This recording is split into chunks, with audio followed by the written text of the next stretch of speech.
Praise the lord. ఈ దిన దేవుని వాగ్దానము. నేనైతే దేవుని మందిరములో పచ్చని ఒలీవ చెట్టు వలె ఉన్నాను. నిత్యము దేవుని కృపయందు నమ్మిక ఉంచుచున్నాను. కీర్తనల గ్రంథము 52వ అధ్యాయము 8వ వచనము. దేవదారు వృక్షములు, గంధపు చెట్లు, ఇలా ఎన్నో సువాసన పరిమళిచ్చే చెట్లు ఉన్నాయి.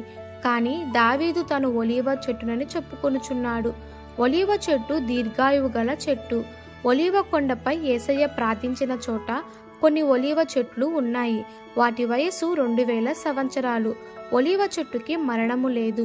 పాలస్తీనా దేశానికి పొరుగు దేశాలైన ఐగుప్తు, సిరియా, ఇరాన్, టర్కీ దేశాలలో ఈ చెట్లు ఉండవు. ఈ చెట్టు వాగ్దాన దేశమైన పాలస్తీనాలోనే మొలిచి పెరుగుతుంది, కానీ ప్రపంచంలో మరి ఎక్కడ మొలవదు. అది ఈ చెట్టులో ఉన్న ప్రత్యేకత. దేవుని పిల్లలమైన మనము వాగ్దానాల మీద ఆధారపడి బ్రతకాలని ఈ చెట్టు మనకు బోధించుచున్నది. విశ్వాసి ఎల్లప్పుడూ పచ్చగా కలకలలాడుతూ ఉండాలి. ఈ పచ్చదనము కృపయందు నమ్మిక ఉంచిన వారికే కలుగుతుంది. సాక్ష్యము లేని పరిస్థితిలో ఎండిపోకూడదు. ఎండిపోతే ఆత్మఫలము ఫలించవు. కనుక మనము దేవుని యందు పచ్చని ఒలీవ చెట్లై నిత్యము కృపయందు నమ్మిక ఉంచువారిగా ఉండాలని ప్రభు కోరుచున్నాడు.